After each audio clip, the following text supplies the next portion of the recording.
Disclaimer. This video may contain spoilers for the final episode of The Amazing Digital Circus. Episode 9.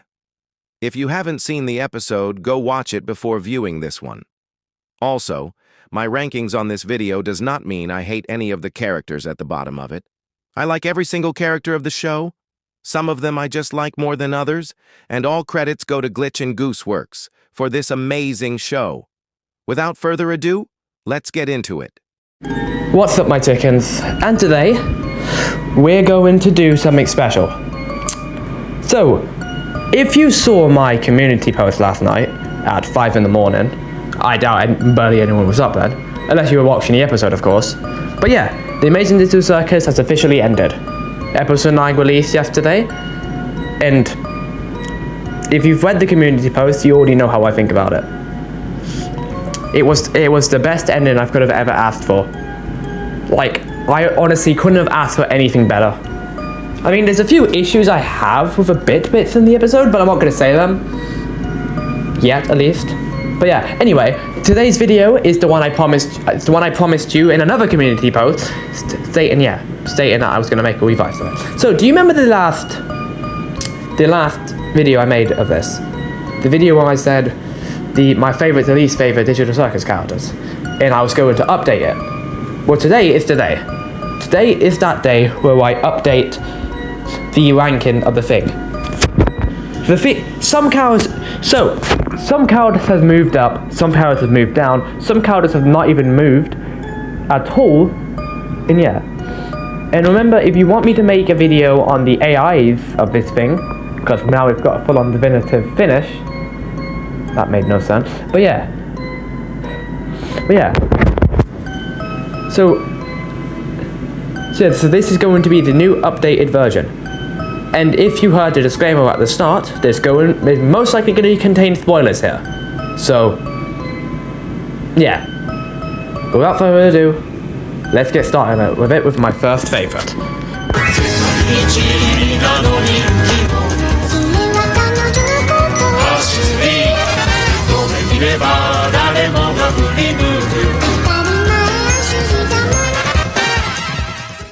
So, my favourite character still remains the same as the last video. Gangle. She has been my favourite ever since the very beginning of the series. It's just something about this whipping tail that I really like about her. I think it's just because that we're both kind of like into art and stuff like that, like, I don't know. But anyway, she has been my favourite since the very beginning, and yeah, and I think Carissa did a really great job of voicing her throughout the series.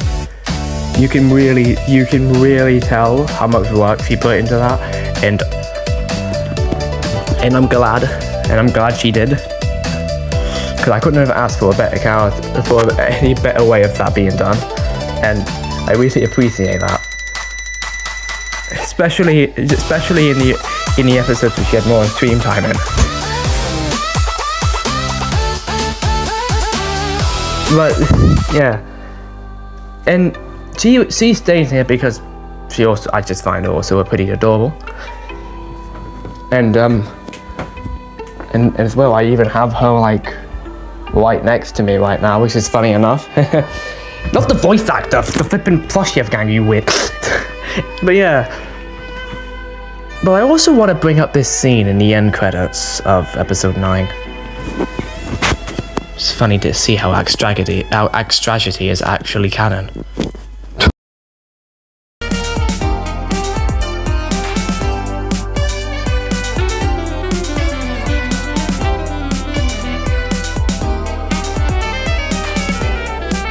Yeah. So, seems like Hango and Zuba were doing something in there. Anyway, but yeah, as I was saying before though, like, we're seeing her grow from episode 1 being like the very like shy one who hardly had like any voice lines to being like a person like got like a whole thing. Like in episode 4, to be fair, we like saw a whole different side to her because of the that mask, and the crazy one, I like to call it. But yeah, like And it's like, I love to seeing her build up from episode 1 all the way through episode 9. Literally. And it's like, it was like amazing watching that. So yeah, Marissa did a really great job. And also watching her tormentor get just extracted. In the scene where she says, why can't I cry for him? It's like, it makes so much sense because he was tormented by him for like so long. But then after that, when the tent was built, she started bawling her eyes out.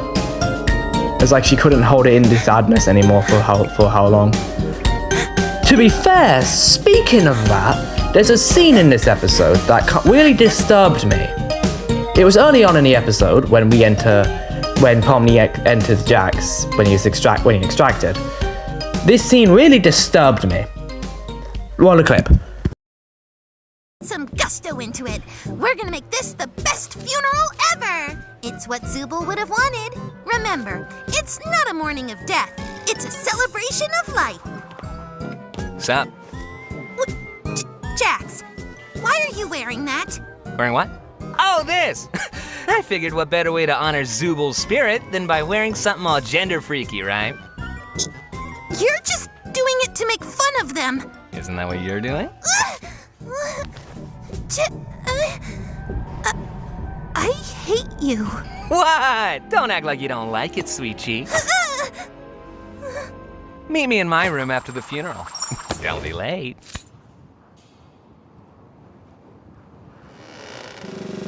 Hopefully I'm not the only one that got freaked out by that. But also the face that Gangle pulls in that bit was like, what was that? Like, what was that face? I'm gonna show a picture of it right now, but like, what is this face? Why did she pull? I understand it is inside of Jax's head, but goddamn. Anyway, I should pretty much move on instead of just ranting about Gangle all the time. So we're moving on to the next one. Here comes my favorite part of the song. Hope y'all are ready for this. Ha-ha! Shimmy, shimmy, yeah, shimmy, yeah, shimmy, yeah. Drink, swalla la la. Drink, swalla la la, swalla la la, swalla la la. Now it's Kane, the leader of the show. Kane has been like, when I first saw Kane, he was like any old ringmaster to me. For some reason, like a really wacky and crazy one.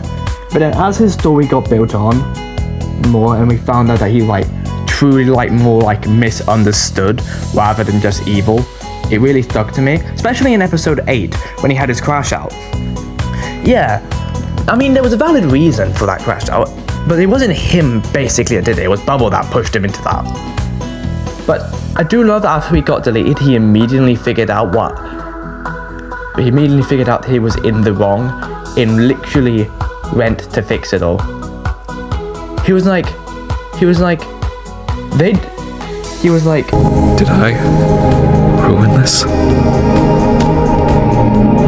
Again. And went, I need to fix this. I need to become the ringmaster they need. Like that. And I also loved the bit how he took the blue AI out of him. Which I actually thought it was the red AI that was the evil one. If you don't, and yeah. Let's be real, the entirety of Kane in episode 9 was just so great. Like him instantly understanding his action to instantly change his ways is just so great. And I could have never asked for anything better than that. Kane as a character is so well done. It's insane. Because it does bring on the fact that he definitely is a misunderstood AI who didn't understand properly how humans worked. And I think Alex made some good points with some of those cons he went to. I've watched videos for those, yeah. And stuff like that. And also speaking of Alex, actually, Alex also did a really great recording in the entire series. The bits I love the most is the recording. It's the best bits I love in this entire series with his recording is the entirety of the crash out scene when he says, "I am God!" They are. And that entire scene in general. And let me have the bit when he says, "Why do you people torment me?" In that bit where they get deleted. And then the entirety of when Kane appeared in episode 9 was done so greatly. Top tiers to Alex Welcome for that. Anyway, moving on.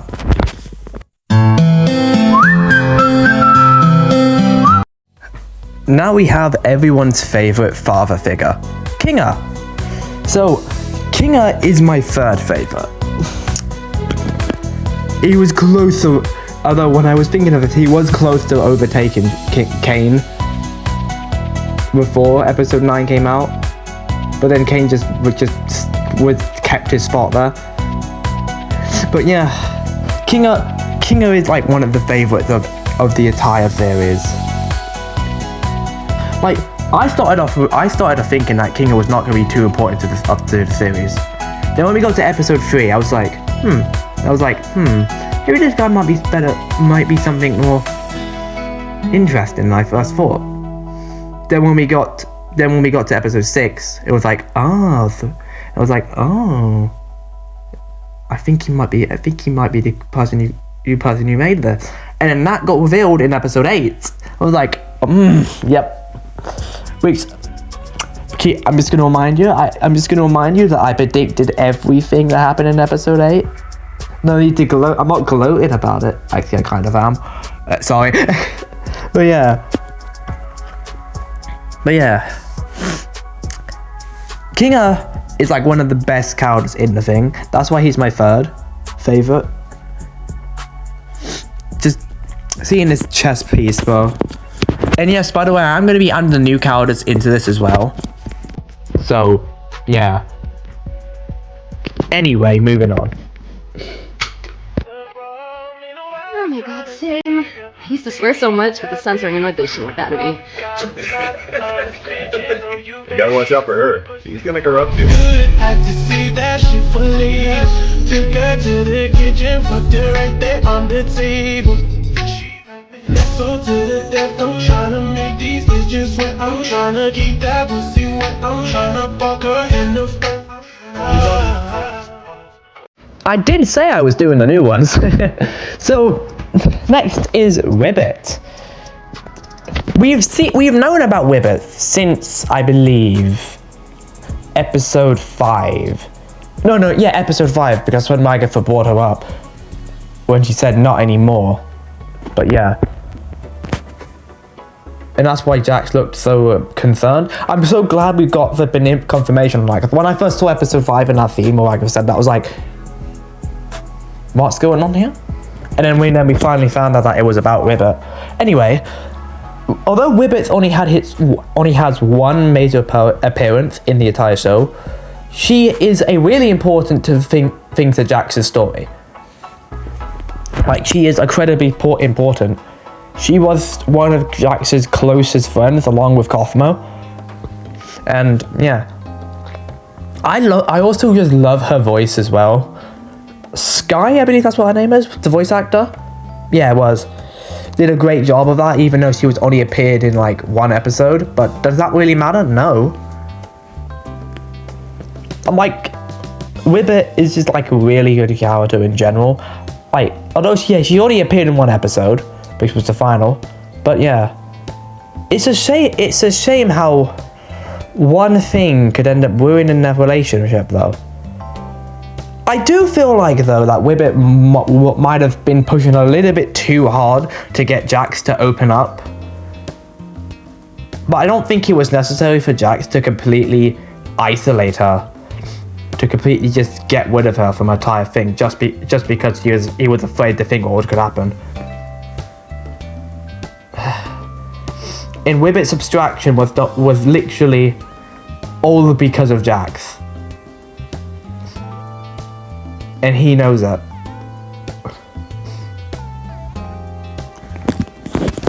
But yeah, Ribbit is my fourth favorite. So, yeah. Moving on. Aren't you supposed to be miserable about your ability to choose your own body or something? Aren't you supposed to be causing trouble for everyone? Stop it. Tell us at the show, then they hit me with the profits. Try to do my walk, but you really just talk it. I can play a snippet and then begging me to drop it. That's on my page. Look at that. It's our favourite Mix Max Cast piano. Zooble. So Zooble used to be pretty low down on my old list. I can't remember what place he exactly was, but don't think it was just that high. I think it might have been at the bottom. I wasn't sure, because at the time she didn't really do much in the series, but then after episode, because I think I made that before or after episode 5. I think it was after episode 5. We didn't know much. She didn't really do much. Yeah, she did help out Gango in episode 4. But yeah, but now she went up quite a lot more since then. And yeah. And obviously she has to be pretty, I mean, you would expect, it's my favourite character Gango, you would expect her to be higher up because she is the one helping Gango out the most, but supposedly not. Yeah, but yeah, she's still a great character. It's not like she's at the very bottom, because she's not. But yeah, anyway, Zooble. Zooble's been a mixed bag for me since I first started watching it. Because when I first watched it, I thought it was just going to be a character that doesn't appear at all in the series. Then when we got to episode 4, episode 3, where we found out her problem, I was like, then I was like, oh, she might be a bit more involved in the series. Yeah, I was right, because then episode 4 came along and she was part of that. Sorry if you can hear wind outside. Sorry if you can hear any wind, because I'm currently recording a section outside. Just letting you know that. and yeah, then when we came for the later episodes, especially episode 6. Episode 6 is the one that really changed me for her. Really changed perspective for her, because she blatantly just helped the Gango out so much. And it was great. Especially in the later episodes, like 8 and 9 as well. Yeah. And it's funny to think that a strategy is real, because I used to make a joke about that. Like, I didn't actually think it would be like, any ships would be properly canon. But no, literally. But I wasn't expecting Glitz to pull up that in the flippin' end credits. I still knew it on Gangles once, I'm not going to show it again, but seriously. I was not expecting that. Actually, how would that even work anyway?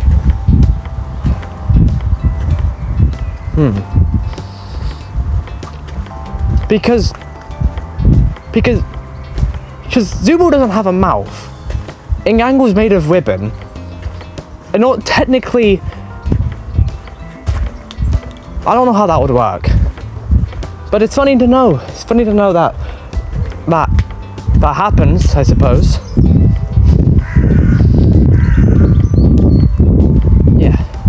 So overall, I think Zooble are like a really great character, and I think they really do help out Gango quite a lot. I think I mispronounced her earlier. I said she earlier.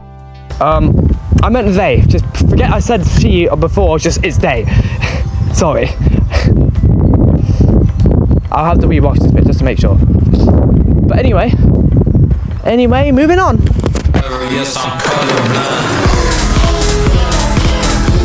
Now wait a damn minute.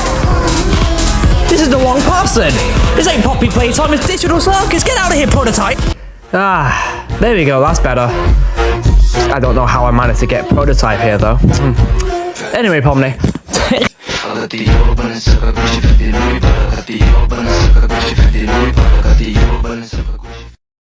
Alright, sorry for the random extrusion of the prototype. I don't know why he was here. Anyways, next up is Pomni. So, Pomni has been a up and down for me. At the beginning, she was pretty high. Pretty high up. Like, not high up, she was like, I think she was like pretty low at the beginning. Then then when I first made my actual video, she went up. Then after I made that video, she went all the way down to the bottom. I'll be talking about that now. But now she's went back up again, and now she is now no longer at the very bottom anymore. So yeah. Like, she's been a very confusing one for me. I don't know really why.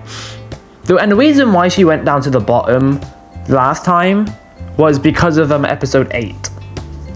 And specifically the wage bait theme. You're cooking up. I think I'm just gonna check. Yeah, so this was before episode 9 came out, and that's why she's changed into the location now, but still. Anyway, but the reason why she moved down when I made that community post previously is because of the wage bait theme. True. Yes, it is. But I think that's a lot of the things she said in that thing, I don't think should have been said. Yeah, a lot of them made sense of why you want to say that, and it worked. But You're a failure. We're all some of the things that she said I didn't think needed to be said. And this whole stunt just. And everyone was surprised by it as well, to be fair. Everyone was surprised by it the moment she said it. I'm like... But, yeah. So, after episode 8, she moved all the way down to the bottom. But now when episode 9 came out, I actually felt sorry for putting her that low down. So that's why I've moved her back up. I think this is 6th place now? In the 6th favorite? Including the new ones. Well, technically new ones. But, yeah. So, yeah. So, Pomni's been an up and down here and there. But as I said in the intro, I mean in the disclaimer, there I like every single character. I like every single character, just some more than others. So if she was down there, didn't mean I hated her. It means that yeah. But she's at 6th place now, so it's not a problem. So yeah. If Ribbon ever says anything about me, just know it's not true. What?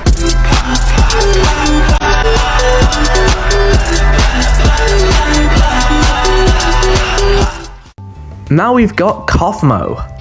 So, we've known about Cosmo since episode 1. Although we never seen him into episode 9, obviously. I mean, unless you count the Extracted. But I don't. I mean, that is Cosmo, but... yeah. Cosmo's an interesting character for me. Because when I first heard of Cosmo in episode 1, right, I thought he was like, he was a, like, this, just a random jokester.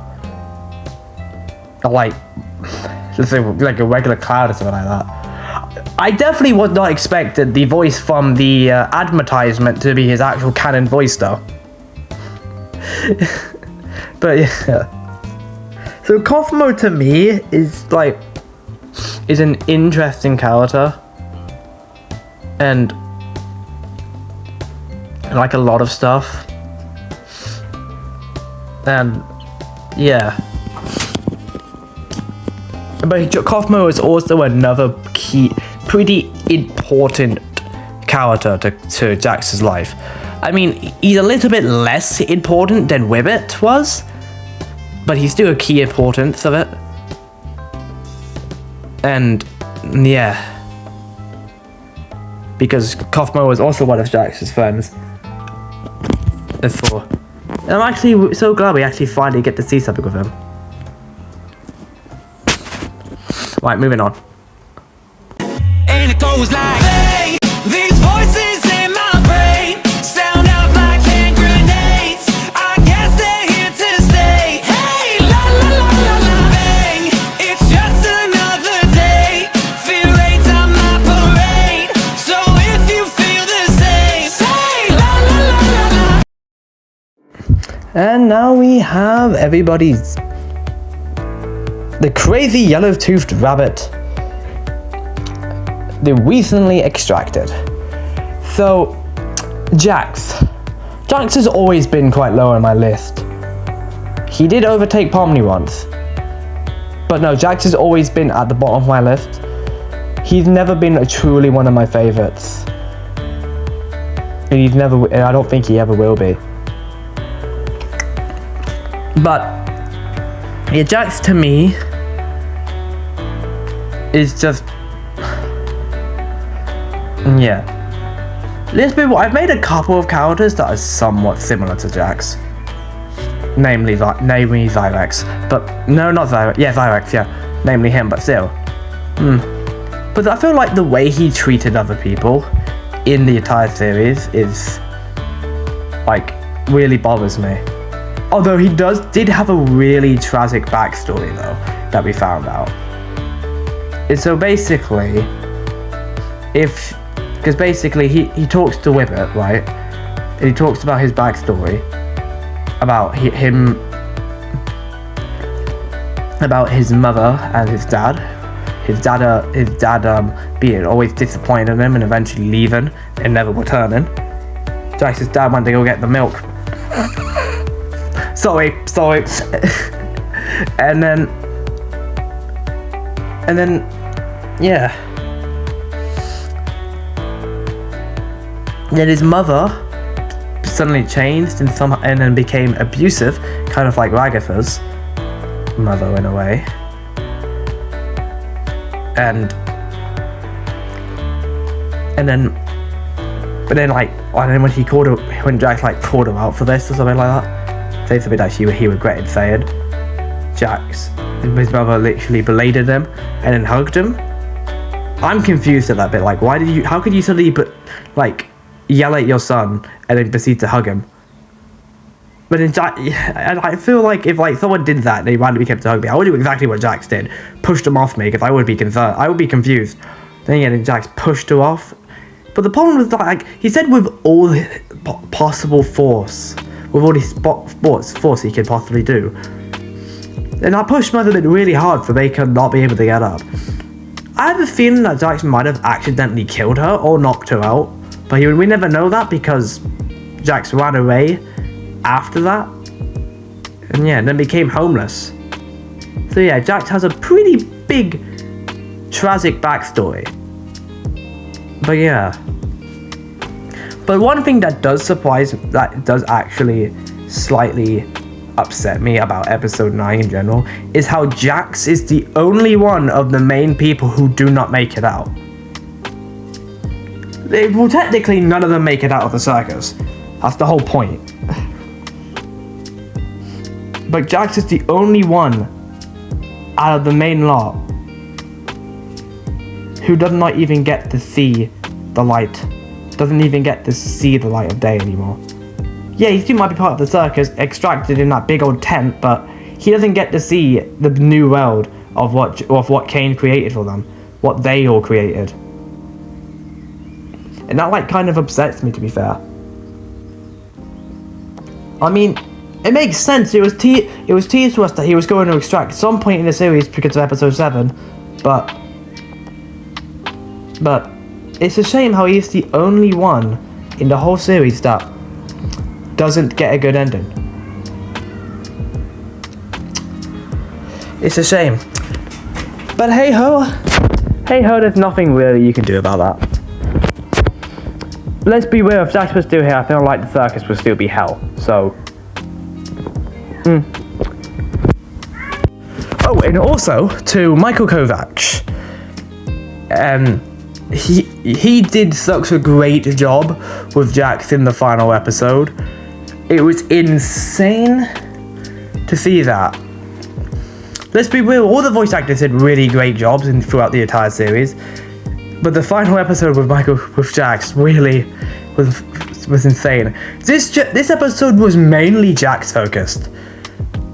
It was pretty much entirely Jax focused. Because let's be real, half the video's runtime was focused on Jax's memories in past, stuff like that.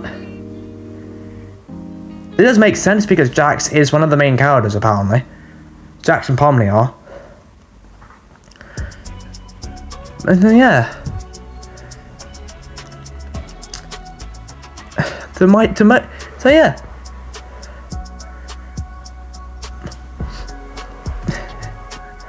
And we're definitely not we're definitely not going to be losing Michael Carmichael because he's going to appear in another indie animation at some point. Oh yeah. I wonder what indie animation Michael's going to be in next. I do wonder because he's definitely going to be in another one sooner or later. Heck, maybe even be in a game. Because he's in Poppy Playtime for God's sake. He's in Poppy Playtime for God's sake. He's in Digital Circus, Poppy Playtime, Murder Drones, and a couple other franchises that I can't really remember. Lackadaisy, I believe, was one of them. I haven't actually watched that. But yeah, he's been in so many things, and he's definitely going to be in more.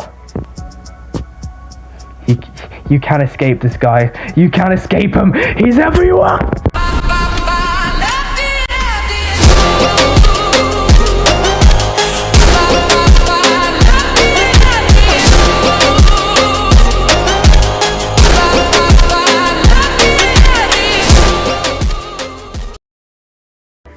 And now we have Ragatha. Ragatha. I've never really liked Ragatha too well. I mean, as I said in this game, I like all the characters, but some more than others. I've never really had that much of a connection with Ragatha in the series.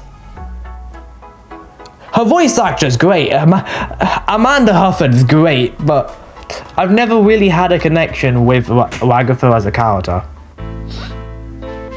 Her voice actor's brilliant though. Her voice actor was like amazing. Especially in the streams that Marissa makes and whatever streams she's in. That Marissa and Ashley does. But yeah, I've never been really too fond of Ragatha as a character though. I don't know.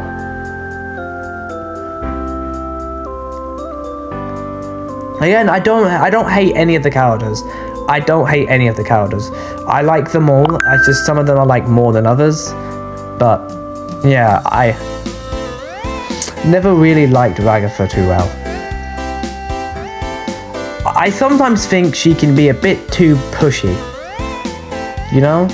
Like in the first 3 episodes, to be fair.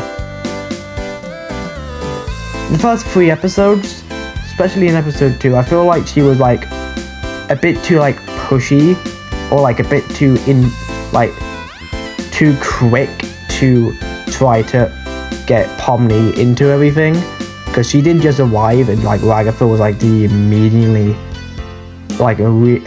already going into super kind mode.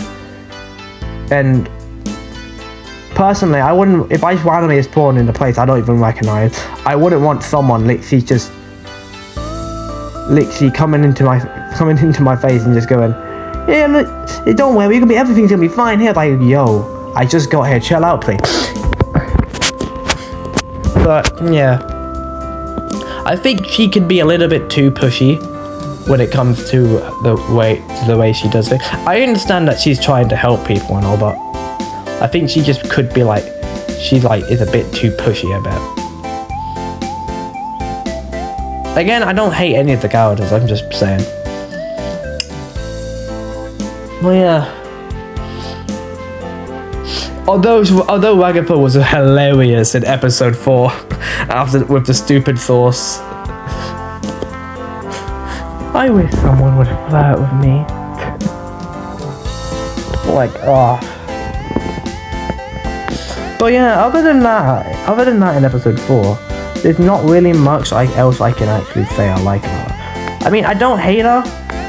She's just not my favorite. And there we have it. That is my updated version of my favorite to least favorite characters from the amazing Digital Circus. This list has went through several different versions throughout the course of this series. And yeah, it's quite sad that this series is coming to an end. It came to an end though. Like, this, like, insane. When I first watched Digital Circus, right, I was thinking I might not like it. Like, because I kept seeing it everywhere, so I was like, why not give it a try? So I watched it and I was like, I don't know if I like this. But then as soon as I saw Extracted Cosmo, I was like, okay, maybe I do. And then things just, yeah. And I'm glad I did, because I wouldn't have been able to go through this epic experience with all these people. So thank you to everyone who produced this show. Thank you to Glitch, to everyone working in Glitch, on Glitch to animate and produce this thing. Thank you for Gooseworks for making this show. Thank you to the voice actors. Thank you to voice actors, specifically Lizzie Freeman, Amanda Hufford, Alex Welsham, Sean Shiflock, Ashley, whatever Ashley's second name is, Marissa Lenti, Michael, I almost said Michael Jackson, Michael Kovacs, Sky something, and the guy who voiced Cosmo. Just every single voice actor in the thing. Thank you to all those for bringing the voices into this show and making it so good and stuff like that. And just, yeah. Now this chapter has came to an end.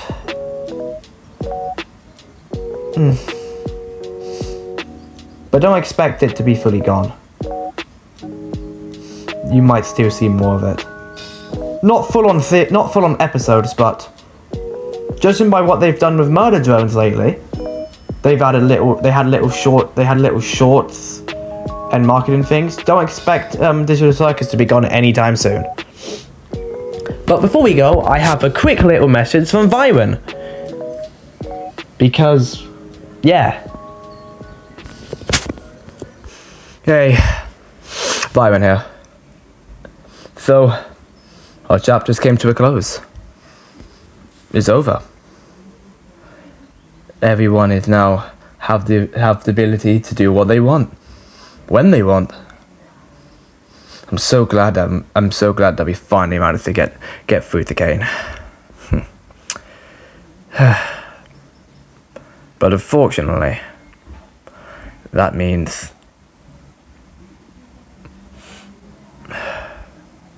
there might not be a lot of me anymore.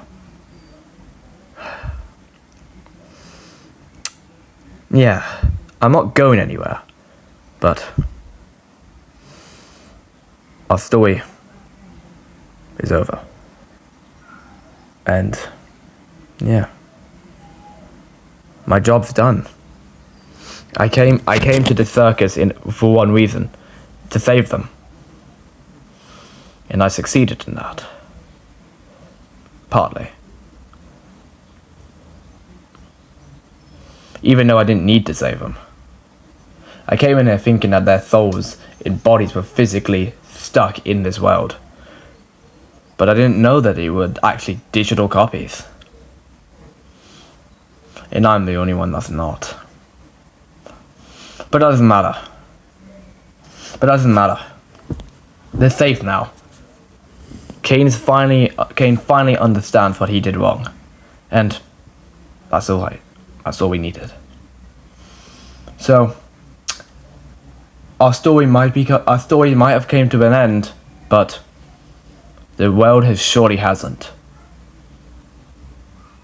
But at the moment, I bid you farewell, and I hope I see you around. Peace.